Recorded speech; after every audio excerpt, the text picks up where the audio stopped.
اب یہ فرشتوں نے یہ گفتگو سیدنا ابراہیم علیہ السلام سے کی، اور اس کے بعد پھر اللہ کے حکم سے وہ لوط علیہ السلام کی قوم کی طرف چلے گئے۔ سیدنا لوط علیہ السلام ابراہیم علیہ السلام کے رشتہ دار بھی ہیں، اور جس قوم کی طرف بھیجے گئے تھے اس قوم میں ایک بہت ہی گندی بیماری تھی، بہت گندی عادت تھی، بہت بڑا اخلاقی مرض تھا، جس کو آج کی اصطلاح میں ہومو سیکسولیٹی کہتے ہیں، ہم جنس پرستی۔ تو وہ لوگ مرد کے ساتھ اپنی خواہشوں کو پورا کرتا تھا، اور یہ اللہ تبارک و تعالیٰ کو سخت ناپسند ہے۔ تبارک و تعالیٰ ہم مسلمانوں کو اس سے بچائے۔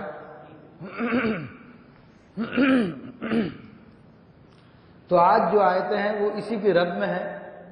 اللہ تبارک و تعالیٰ ارشاد فرماتا ہے فَلَمَّا جَاءَ آلَ لُوطٍ الْمُرْسَلُونَ، اور جب لوط کے گھر فرشتے آئے، سیدنا لوط علیہ السلام کا پہلے میں ذکر کر چکا ہوں، تو یہ فرشتوں کے گھر پہ آئے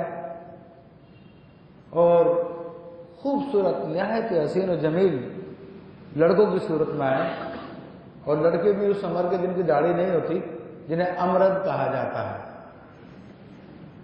قال انکم قوم منکرون، تو حضرت لوط علیہ السلام نے جب ان کو دیکھا تو فرمایا کہ تم کو اجنبی لوگ لگتے ہو، اس علاقے کے نہیں ہیں۔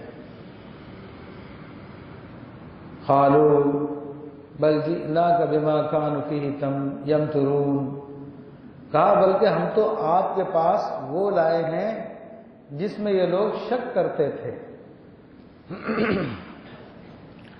سیدنا لوط علیہ السلام نے اپنی قوم کو اس برے کام سے منع کیا اور انہیں اللہ کا خوف دلایا، تو وہ سیدنا لوط علیہ السلام کے دشمن ہو گئے۔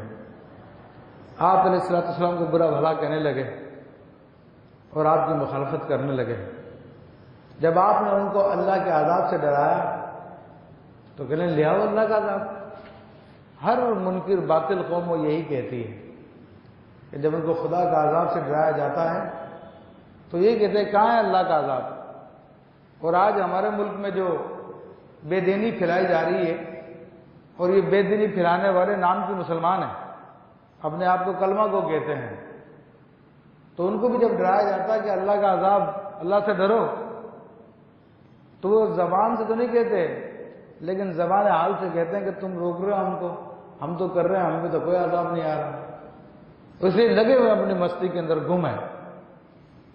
اسلام کے راستے میں رکاوٹیں ڈالنے کے لیے لوگ پوری کوششوں میں لگے ہوئے ہیں۔ اللہ تبارک و تعالیٰ ان کے شر کو، ان کے جال کو، مکر کو، فریب کو ختم کرے، برباد کرے۔ اور میوزک کو پروان چڑھایا جا رہا ہمارے ملک میں، اشتہارات ٹیلی ویژن پہ ایسے کر دیے کہ شریف آدمی اس کو اپنے اہل خانہ کے ساتھ بیٹھ کر بچوں کے ساتھ دیکھتے اس کو شرم آتی ہے۔ ہر اشتہار میں ناچتی ہوئی بے حیا عورت دکھائی جاتی ہے جس کے اوپر شرعی اعتبار سے کوئی پردہ بھی نہیں ہوتا۔ تو یہ سارے کے سارے یہ ایجنٹ لوگ ہیں جو اپنے آپ کو مسلمان کہتے ہیں، ہم میں رہتے ہیں، اور جب ان کو کہا جاتا ہے کہ جناب نہیں، کہتے نہیں ہم تو مسلمان ہیں، اور یہ کہہ کے لیکن اپنی ان مفسدات کو، اپنے فاسد کاموں کو لوگ جاری رکھے ہوئے ہیں، اور زبان حال سے کہہ رہے ہیں ہمیں خدا کے عذاب کا کوئی خوف نہیں ہے، تم ہمیں کس سے ڈراتے ہو، تم لوگ پرانی باتیں کر رہے ہو، معاذ اللہ ثم معاذ اللہ، لیکن بہرحال اللہ کا عذاب ہوتا ہے۔ تو نوح علیہ السلام کی قوم ان کو جب ڈرایا گیا تو انہوں نے بھی کہہ دیا لے آؤ اللہ کا عذاب، کہاں ہے اللہ کا عذاب۔